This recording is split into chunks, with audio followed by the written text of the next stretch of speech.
시청자 여러분, 충격적인 일이 어제 벌어졌습니다. 김기현 전 울산시장에 대한 청와대 하명 수사 의혹에 연루되었던 전 청와대 민정비서관실 특감반원 A씨가 숨진 채 발견되었습니다. 숨진 특감반원은 백원우 전 민정비서관이 비밀리에 운영했던 이른바 별동대 특감반원 2명 중 한 사람입니다. 숨진 A 수사관은 어제 오후 3시쯤 서울 서초구 지인 사무실에서 숨진 채 발견되었는데요. 현장에서 가족에게 미안하다, 윤석열 총장에게 미안하다는 취지의 자필 메모가 발견되었습니다. A 수사관은 청와대가 지난해 6.13 지방선거를 앞두고 한국당 후보인 김기현 전 울산시장의 낙선을 목적으로 경찰을 동원해 표적 수사를 벌였다는 의혹에 연루되어 어제 오후 6시 서울중앙지검 공공수사 2부의 참고인 자격으로 출석 조사를 앞두고 있었습니다. 이런 점으로 미뤄볼 때 숨진 A 수사관이 검찰 조사를 앞두고 백원우 전 비서관의 개입 여부, 첩보 입수 경위, 울산 현지 수사 상황 점검 여부 등 핵심 의혹과 관련한 사실관계에 대한 진술 여부를 놓고 강한 심리적 압박을 받고 스스로 목숨을 끊었을 가능성이 큽니다. A 수사관은 울산경찰청의 김 전 시장 수사 당시 현지에 내려가서 수사 상황을 점검한 인물로 지목되었으며 이 사건과 관련해 이미 울산지검에서도 조사를 받았습니다. 울산지검 조사에서는 자신은 울산에 내려온 적이 없다고 부인했는데 노영민 비서실장이 국회 운영위에서 고래고기 사건으로 검경이 갈등을 빚어서 조정 방안을 파악하기 위해 특감반원이 현지 조사차 다녀왔다고 진술하는 바람에 난감하게 되었다고 주변에 토로했다는 것입니다. 그는 청와대 파견 근무를 마치고 올 2월 검찰에 복귀해서 서울 동부지검에 근무해 왔습니다. 서울중앙지검은 고인은 최근까지 강한 책임감을 갖고 성실하게 의무해온 분으로 이런 일이 발생해서 매우 안타깝게 생각한다고 말하고 사망 경위에 대해 한 점 의혹이 없도록 철저히 규명할 예정이라고 밝혔습니다. 청와대는 이 사건과 관련해서 특별히 입장을 낼 사안은 아니라고 언급을 삼가면서도 청와대 하명 사건에 연루된 특감반원이 갑자기 숨진 사건이 미칠 파장에 촉각을 곤두세우는 모습입니다. 시청자 여러분, 우선 백원우 전 민정비서관이 자신의 특명사항을 처리하기 위해서 청와대 직제에도 없이 운영했던 특감반원이 사망한 사건은 향후 큰 파장을 몰고 올 것으로 예상이 됩니다. 이번에 숨진 A씨 말고도 지난달 28일 조국 전 법무장관의 가족펀드 운영에 연루된 의혹으로 검찰 수사를 받고 있던 상상인 그룹의 피고발인 B씨가 경기 안양의 한 모텔에서 숨진 채 발견되었습니다. 상상인 그룹은 조국의 오촌 조카 조범동이 총괄 대표를 지낸 코링크 프라이빗 에쿼티 주가 조작 사건에 연루된 의혹을 받고 있는 기업입니다. 검찰 수사와 조사를 받고 있던 사람이 잇따라 2명이나 숨진 사건인 만큼 사망 경위가 철저히 규명되어야 할 것입니다. 검찰의 강압 수사 때문인지, 심리적 압박을 못 이긴 때문인지, 아니면 진실을 말하지 못하도록 참고인의 입을 막기 위한 어떤 압력이 없었는지 등이 명백히 밝혀져야 할 것입니다.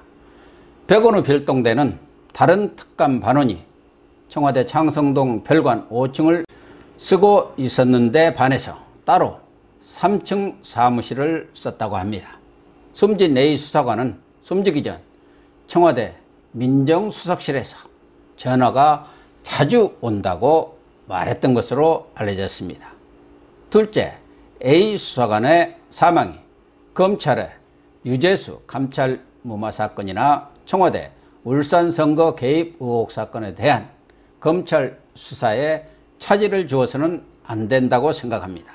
지금 윤석열 검찰은 조국과 일가 비리 수사에 이어서 감찰 무마 정치 공작 의혹 수사를 통해서 신권력형 비리, 민주주의를 파괴하는 국기문란 행위를 뿌리 뽑겠다는 각오로 청와대를 정조준하고 있습니다. 윤석열 총장이 울산지검 사건을 서울중앙지검으로 재배당할 정도로 이를 악물었다는 얘기까지 흘러나오고 있습니다. 검찰의 강력한 수사 의지가 꺾이는 일이 절대로 있어서는 안 될 것입니다. 벌써부터 청와대와 민주당 일각에서는 검찰이 정치적 의도를 갖고 무리한 수사를 벌이고 있다, 검찰개혁의 당위성이 더 커졌다는 등 검찰 수사 힘빼기를 겨냥한 비판이 쏟아져 나오고 있는 실정입니다. 셋째, 검찰 수사가 범죄를 저지른 몸통들은 빠져나가고 깃털만 잡아넘는 용두삼이 수사로 끝나서는 안 된다는 것입니다. 사건 관련 주요 인사들이 문재인 대통령의 핵심 측근들이라는 점에서 검찰도 힘든 수사가 시작되었다고 말하고 있습니다.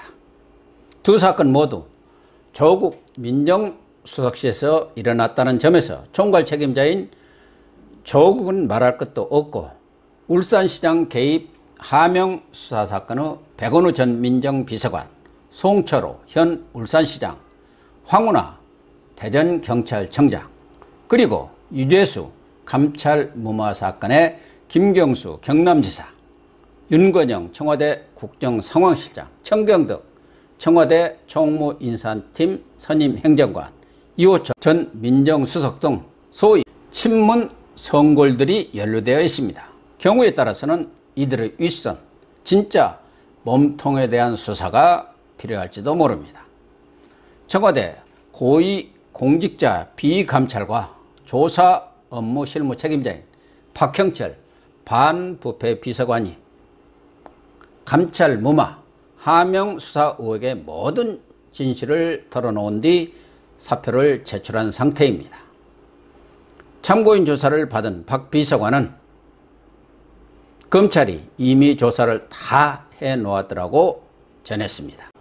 부하 특감 반원들에게도 검찰에서 사실대로 진술하라고 지시했다는 말도 있습니다. 김기현 전 시장 형제들을 경찰에 고발한 건설업자도 경찰의 도움을 받아서 고발장을 썼다고 실토했습니다.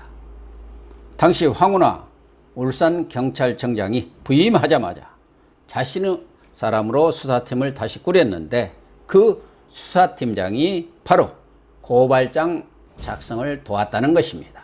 경찰과 고발인이 짜고 김 전 시장과 측근 인사를 술해 혐의 등으로 고발하고 그 고발장을 토대로 표적 수사를 벌였다는 합리적인 추측이 가능합니다. 김 전 시장 경찰 수사 사건에 대한 검찰 수사를 총괄한 송인택 전 울산지검장도 고발장은 울산에서 1차로 만들어져서 서울로 올려 보냈다가 다시 울산으로 내려왔다는 느낌을 받았다면서 전문가의 손을 거쳐서 고발장이 만들어진 것 같다고 밝혔습니다. 결국 검찰 수사의 핵심인 첩보 입수 경위는 어느 정도 드러난 셈입니다. 이 과정에서 어떤 사람들이 개입 내지 공모했는지를 밝히는데 검찰의 수사력이 모아질 것으로 예상이 됩니다. 울산 청와대 하명 수사 사건 핵심 당사자인 청와대 전직 특감 반원의 갑작스런 죽음으로 검찰 수사가 고비를 맞았는데요. 정말 세상이 너무 어수선하고 청와대는 요지경 속입니다. 좀 더 자세한 분석은 오늘 오전 상황을 종합해서 오후에 서정욱 변호사님과 함께 명쾌하게 풀어드리도록 하겠습니다. 속보방송 마치겠습니다. 감사합니다.